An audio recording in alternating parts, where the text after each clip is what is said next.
Serializing fiction is a marathon, and a key part of staying on track is making sure that every part of your effort is in working order. The occasional tune-up is a preemptive way to avoid a major disaster. So we're going to pull over for a bit and check in with the pit crew.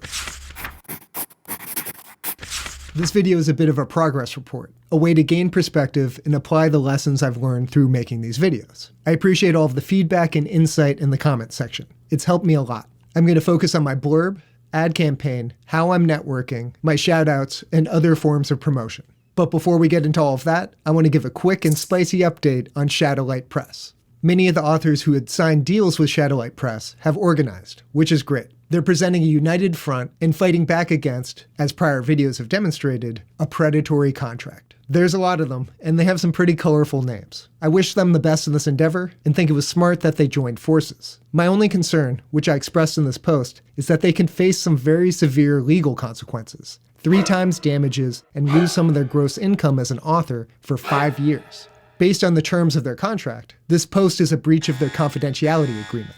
But Topia points out that enforcement is an entirely different matter, and I think it's an important fight for web authors everywhere. She's since been added to that main thread, but in another post, Sarah/Irene shares her story with getting out of her contract with Shoutout Press, which is also critical. The penalties in these contracts are designed to be intimidating, so it's inspiring that these authors are brave enough to speak up. Another development caught me off guard. Sacred Gear wanted a link to the Daniel Green video on Shoutout Press that I mentioned, but it doesn't exist anymore. Shoutout Press made a copyright claim on it. Given the educational purpose of that video, I find the claim a little frivolous, but there is a precedence for copywriting contracts themselves. Ironically, many sections of the Shoutout Press contract had this overly explanatory language that might help a copyright claim. It'll be fascinating to see how this all plays out.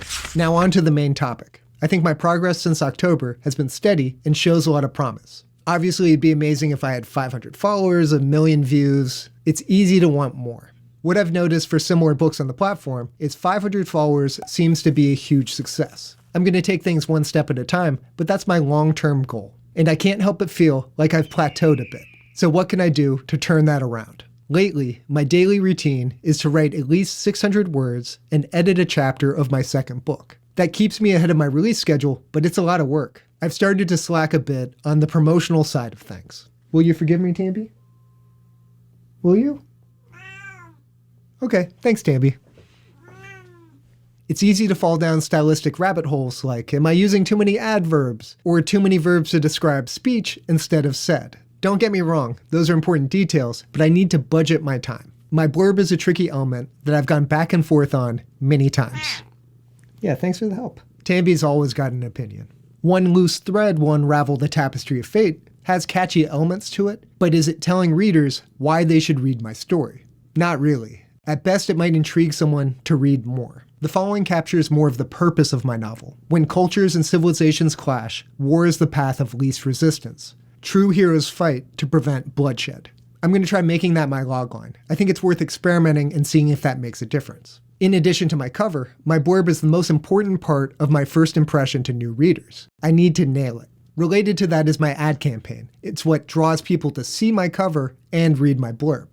The one I ran with Tamby wearing an eye patch just wasn't successful. Despite being cute, it wasn't telling readers why they should read my story over someone else's. I toyed around with some meme-based mock-ups, but these weren't working either. Neither of them clearly communicated what's unique about my story. So I decided to go a completely different route. On Royal Road, for whatever reason, stick figure ads perform the best. I need to brainstorm some more ideas of what my novel offers readers. But one thing the comments and reviews have suggested is that the story's immersive and holds people's attention. With that in mind, I made this silly comic. Partially just to see, am I a good enough artist to create something like this? And also out of curiosity, would something like this generate more traffic? If my cover and blurb are fine-tuned, then the main goal of my ad campaign should be to get people to click to that page. I think this could do it. It's silly, it makes me chuckle at least, but I also have to refine it. This is what it looked like when I exported it. This is how big it would be on a page. None of the details transfer, and the text is way too small. I'll put some more thought into it and keep you updated.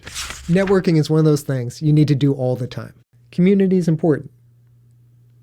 What's worked the best for me is honestly this YouTube channel. The support has been tremendous. Lately, I haven't been very active on the Royal Road forums, which I think is a mistake, but I have been trawling Reddit and stumbled across this post. Eternata posted about their classic epic fantasy book. Like mine, it's a multi-POV story. Connecting to authors like this and understanding their audience presents a lot of opportunity for me. We can help support each other and share insight. So I reached out on Royal Road, suggesting that we do so. I'm looking forward to reading Gabriel's book and think he's already done a great job in generating an audience. In another post he made on Reddit, he suggested making a community specifically for authors like us. It can be hard to stand out amongst all the lit RPG and cultivation stories, so figuring out ways to reach a more targeted audience could prove invaluable. I really like Gabriel's initiative, and I think it demonstrates the value of networking. You can find people who inspire you and hold you accountable for the tasks that you may not be rushing to do. For my own efforts, I made another milestone post on the Royal Road subreddit. I goofed up though. I didn't include an image. I thought the link would do that automatically. The post itself wasn't very effective, but it connected me to another author, one who just hit Rising Stars. The fact that they enjoyed this YouTube series was wonderful to hear as well. This made it easy to connect and segs us smoothly into the next section, arranging shoutouts.